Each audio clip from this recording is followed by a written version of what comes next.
Assalamualaikum warahmatullahi wabarakatuh. Alhamdulillah wassalatu wassalamu ala asyrafil anbiya'i wal mursalin wa ala alihi wa ashabihi wa man tabi'ahum bi ihsanin ila yaumiddin, amma ba'd. Sahabat Tauhid Channel yang dirahmati oleh Allah Subhanahu wa taala, dalam kesempatan kali ini kita akan membahas tentang musibah antara pahala dan dosa.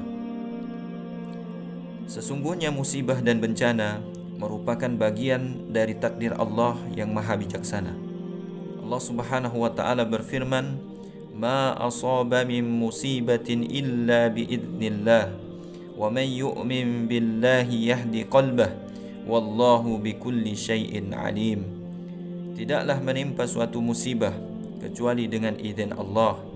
Barang siapa yang beriman kepada Allah, maka Allah akan berikan petunjuk ke dalam hatinya. Quran Surah At-Taghabun ayat 11. Ibnu Katsir rahimahullahu ta'ala menukil keterangan Ibnu Abbas radhiyallahu anhuma bahwa yang dimaksud dengan izin Allah di sini adalah perintahnya, yaitu ketetapan takdir dan kehendaknya. Beliau juga menjelaskan bahwa barang siapa yang tertimpa musibah lalu menyadari bahwa hal itu terjadi dengan takdir dari Allah Subhanahu wa taala, kemudian dia pun bersabar, mengharapkan pahala dan pasrah kepada takdir yang ditetapkan Allah Subhanahu wa taala, niscaya Allah akan menunjuki hatinya. Allah Subhanahu wa taala akan gantikan kesenangan dunia yang luput darinya dengan sesuatu yang lebih baik, yaitu berupa hidayah di dalam hatinya dan keyakinan yang benar. Allah Subhanahu wa taala akan berikan ganti atas apa yang telah Allah ambil darinya. Bahkan terkadang penggantinya itu lebih baik daripada yang diambil. Ali bin Abi Thalhah meriwayatkan dari Ibnu Abbas radhiyallahu anhuma ketika menafsirkan firman Allah Subhanahu wa taala yang artinya, barang siapa yang beriman kepada Allah, maka Allah akan menunjuki hatinya. Maksudnya Allah akan tunjuki hatinya untuk merasa yakin, sehingga dia menyadari bahwa apa yang ditakdirkan menimpanya pasti tidak akan meleset darinya. Begitu pula segala yang ditakdirkan tidak menimpanya juga tidak akan pernah menimpa dirinya. Tafsir Al-Quran Al-Azim. Beliau Ibnu Katsir juga menukil keterangan Al-Amash yang meriwayatkan dari Abu Dobyan. Dia berkata, dahulu kami duduk-duduk bersama Alqamah. Ketika dia membaca ayat ini, barang siapa yang beriman kepada Allah, maka Allah akan menunjuki hatinya. Dan beliau ditanya tentang maknanya, maka beliau menjawab, orang yang dimaksud dalam ayat ini adalah seseorang yang tertimpa musibah dan mengetahui bahwasanya musibah berasal dari sisi Allah, maka dia pun merasa ridha dan pasrah kepadanya. Asar ini diriwayatkan oleh Ibnu Jarir dan Ibnu Abi Hatim di dalam tafsir mereka. Syekh Abdurrahman bin Nasir As-Sa'di rahimahullahu ta'ala menjelaskan bahwa ayat ini berlaku umum untuk semua musibah, baik yang menimpa jiwa ataupun nyawa, harta, anak, orang-orang yang dicintai, dan lain sebagainya. Maka segala musibah yang menimpa seorang hamba adalah dengan ketentuan qada dan qadar Allah Subhanahu wa taala. Ilmu Allah telah mendahulinya. Kejadian itu telah dicatat oleh pena takdirnya. Kehendaknya pasti terlaksana, dan hikmah atau kebijaksanaan Allah memang menuntut terjadinya hal itu. Namun yang terjadi persoalan sekarang adalah apakah hamba yang tertimpa musibah itu menunaikan kewajiban dirinya ketika berada dalam kondisi semacam ini, ataukah dia tidak menunaikannya. Apabila dia menunaikannya, maka dia akan mendapatkan pahala yang berlimpah ruah di dunia dan di akhirat. Apabila dia mengimani bahwasanya musibah itu datang dari sisi Allah Subhanahu wa taala, sehingga dia merasa ridho atasnya dan menyerahkan segala urusannya kepada Allah Subhanahu wa taala, niscaya Allah akan tunjuki hatinya. Dengan sebab itu, ketika musibah datang, hatinya akan tetap tenang dan tidak tergoncang seperti biasa terjadi pada orang-orang yang tidak mendapat karunia hidayah dari Allah Subhanahu wa taala di dalam hatinya. Dan dalam keadaan seperti itu, Allah Subhanahu wa taala karuniakan kepada dirinya seorang mukmin ketangguhan ketika terjadinya musibah dan mampu menunaikan kewajiban untuk sabar. Dengan sebab itulah dia akan memperoleh pahala di dunia. Di sisi lain ada juga balasan yang Allah Subhanahu wa taala simpan untuknya dan akan diberikan kepadanya kelak di akhirat. Hal itu sebagaimana yang difirmankan Allah Subhanahu wa taala yang artinya sesungguhnya hanya akan disempurnakan balasan bagi orang-orang yang sabar itu dengan tanpa batas hitungan. Taisir Al-Karim Ar-Rahman. Beliau juga melanjutkan, dari sinilah dapat dimengerti bahwa barang siapa yang tidak beriman terhadap takdir Allah ketika terjadinya musibah dan dia meyakini bahwa apa yang terjadi sekedar mengikuti fenomena alam dan sebab-sebab yang tampak, niscaya orang semacam itu akan dibiarkan tanpa petunjuk dan dibuat bersandar kepada dirinya sendiri. Apabila seorang hamba disandarkan hanya kepada kekuatan dirinya sendiri, maka tidak akan ada yang diperolehnya melainkan keluhan dan penyesalan, yang hal itu merupakan hukuman yang disegerakan bagi seorang hamba sebelum hukuman di akhirat akibat telah melalaikan kewajiban, yaitu bersabar. Di sisi yang lain, ayat di atas juga menunjukkan bahwasanya setiap orang yang beriman terhadap segala perkara yang diperintahkan untuk diimani seperti iman kepada Allah, kepada para malaikatnya, kitab-kitabnya, para rasulnya, hari akhir, takdir yang baik dan yang buruk, dan melaksanakan konsekuensi keimanan itu dengan menunaikan berbagai kewajiban, maka sesungguhnya hal ini merupakan sebab paling utama untuk mendapatkan petunjuk Allah dalam menyikapi keadaan yang dialaminya, sehingga dia bisa berucap dan bertindak dengan benar. Dia akan mendapatkan petunjuk ilmu maupun amalan. Itulah balasan paling utama yang diberikan Allah Subhanahu wa taala kepada orang-orang yang beriman. Maka orang-orang yang beriman itulah orang yang hatinya paling mendapatkan petunjuk di saat-saat berbagai musibah dan bencana menggoncangkan jiwa kebanyakan manusia. Keteguhan itu ditimbulkan dari kokohnya keimanan yang tertanam di dalam jiwa mereka. Taisir Al-Karim Ar-Rahman. Syekh Dr. Saleh bin Fauzan Al-Fauzan hafizahullah ta'ala menjelaskan bahwa di dalam ayat di atas terkandung beberapa pelajaran yang agung, yaitu yang pertama, segala musibah yang menimpa itu terjadi dengan qada dan qadar dari Allah Ta'ala. Yang kedua, merasa ridho terhadap takdir tersebut dan bersabar dalam menghadapi musibah merupakan bagian dari nilai-nilai keimanan, sebab Allah menanamkan sabar di sini dengan iman. Yang ketiga, kesabaran itu akan membuahkan hidayah menuju kebaikan di dalam hati dan kekuatan iman dan keyakinan.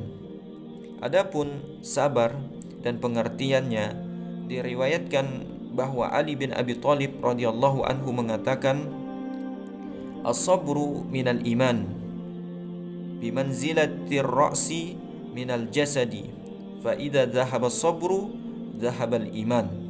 Sabar bagi keimanan laksana kepala dalam tubuh. Apabila kesabaran telah lenyap, maka lenyap pulalah keimanan. Hadis riwayat Ibnu Abi Syaibah dalam musnafnya. Walaupun secara sanad asar ini dinilai lemah, namun secara makna bisa diterima.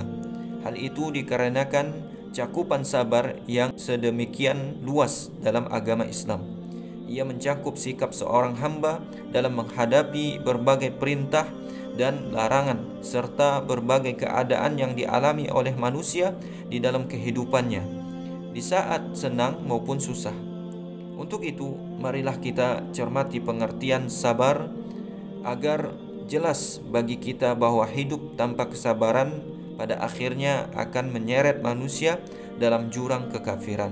Syekh Dr. Saleh bin Fauzan Al-Fauzan hafizahullah ta'ala menjelaskan, sabar secara bahasa adalah menahan diri. Allah Ta'ala berfirman kepada nabinya yang artinya, sabarkanlah dirimu bersama orang-orang yang berdoa kepada Rabb mereka. Maksudnya adalah tahanlah dirimu untuk tetap bersama mereka. Adapun di dalam istilah syariat, sabar adalah menahan diri di atas ketaatan kepada Allah Subhanahu wa taala dan meninggalkan kedurhakaan atau kemaksiatan kepadanya. Para ulama menyebutkan bahwa sabar itu ada 3 macam. Sabar dalam melakukan ketaatan kepada Allah, sabar dalam menjauhi perkara-perkara yang diharamkan Allah, dan sabar saat menghadapi takdir Allah yang terasa menyakitkan. Ketika kesabaran itu lenyap, Rasulullah Shallallahu Alaihi Wasallam bersabda, ada 2 buah perkara dalam diri manusia yang merupakan bentuk kekafiran: mencaci maki garis keturunan dan meratapi mayat. Hadis riwayat Muslim dari Abu Hurairah radhiyallahu anhu. Al-Imam An-Nawawi rahimahullahu taala menguatkan pendapat bahwa yang dimaksud hadis ini adalah kedua perbuatan ini tergolong perbuatan orang-orang kafir. Terdapat di dalam kitab Syarah An-Nawawi ala Muslim. Imam Ibnu Jauzi rahimahullahu taala menerangkan bahwa hadis ini mencakup 2 makna.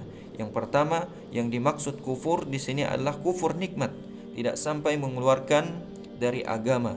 Sedangkan yang kedua, yang dimaksud adalah keduanya digolongkan sebagai perbuatan orang-orang kafir.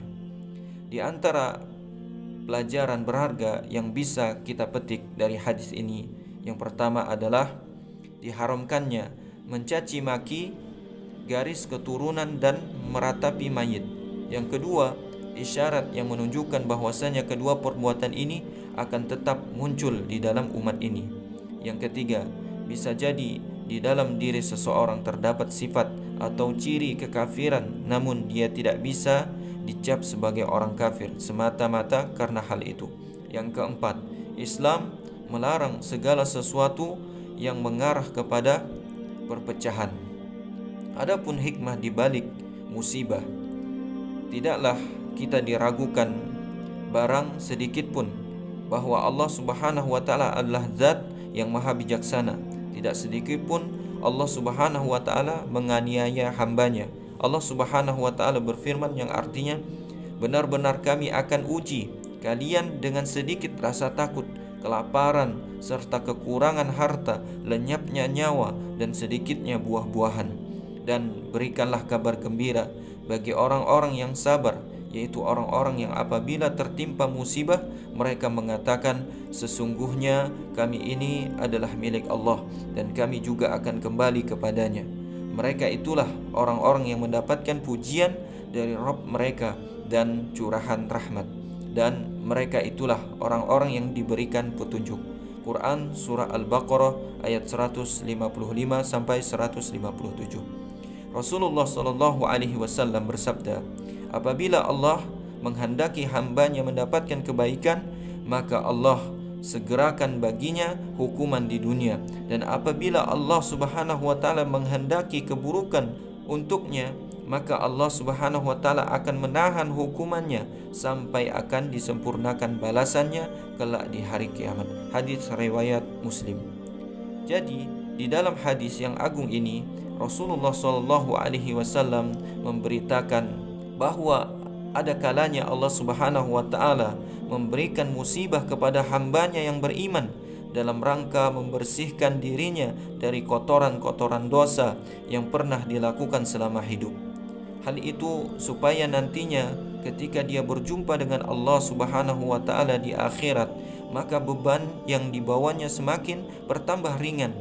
Demikian pula terkadang Allah Subhanahu wa taala memberikan musibah kepada sebagian orang, akan tetapi bukan karena rasa cinta dan pemuliaan darinya kepada mereka, namun dalam rangka menunda hukuman mereka di alam dunia, sehingga nanti pada akhirnya di akhirat mereka akan menyesal dengan tumpukan dosa yang sedemikian besar dan begitu berat beban yang harus dipikulnya ketika menghadapinya. di saat itulah dia akan merasakan bahwa dirinya memang benar-benar layak. Demikian pula terkadang Allah Subhanahu wa taala memberikan musibah kepada sebagian orang, akan tetapi bukan karena rasa cinta dan pemuliaan darinya kepada mereka, namun dalam rangka menunda hukuman mereka di alam dunia, sehingga nanti pada akhirnya di akhirat mereka akan menyesal dengan tumpukan dosa yang sedemikian besar dan begitu berat beban yang harus dipikulnya ketika menghadap Allah Subhanahu wa taala. Di saat itulah dia akan merasakan bahwa dirinya memang benar-benar layak menerima siksaan Allah Subhanahu wa taala. Allah Subhanahu wa taala memberikan karunia kepada siapa saja dengan keutamaannya, dan Allah Subhanahu wa taala juga memberikan hukuman kepada siapa saja yang dengan penuh keadilan. Allah Subhanahu wa taala tidak perlu ditanya tentang apa yang dilakukannya, namun mereka para hamba itulah yang harus dipertanyakan tentang perbuatan dan tingkah laku mereka. Di antara pelajaran berharga bagi kehidupan kita dari hadis yang agung ini adalah, yang pertama, Allah Subhanahu wa taala memiliki kehendak yang sesuai dengan kemuliaan dan keagungan dirinya. Yang kedua, kebaikan dan keburukan semuanya ditakdirkan oleh Allah Subhanahu wa taala. Yang ketiga, cobaan atau musibah yang menimpa orang-orang yang beriman merupakan salah satu tanda kebaikan baginya, selama hal itu tidak menyebabkannya meninggalkan kewajiban atau terjatuh dalam perkara yang diharamkan. Yang keempat, semestinya seorang merasa khawatir atas kenikmatan dan kesehatan yang selama ini senantiasa dia rasakan, sebab boleh jadi itu adalah istidraj atau bentuk penundaan hukuman baginya, sementara dia tahu betapa banyak maksiat yang telah dilakukannya, wa iyadu billah. Yang kelima, wajibnya untuk berprasangka baik kepada Allah atas segala perkara dunia yang tidak mengenakan yang menimpa diri kita. Yang keenam, hadis ini juga menunjukkan bahwa pemberian Allah Subhanahu wa taala kepada hambanya tidak selalu mencerminkan bahwa Allah Subhanahu wa taala ridho. Yang keenam, hadis ini juga menunjukkan bahwa pemberian Allah Subhanahu wa taala kepada hambanya tidak selalu mencerminkan bahwa Allah meridhoi hal itu untuknya. Seperti contohnya, orang yang setiap kali hendak minum khamar, kemudian dia selalu mendapatkan kemudahan untuk mendapatkannya atau bahkan memperolehnya secara gratis. Maka ini semua bukanlah bukti kalau Allah Subhanahu wa taala menyukai hal itu untuknya. Semoga ini bisa menjadi motivasi dan renungan untuk kita semua agar bersabar ketika Allah Subhanahu wa taala berikan ujian kepada kita. Wabillahi taufik wal hidayah. Assalamualaikum warahmatullahi wabarakatuh.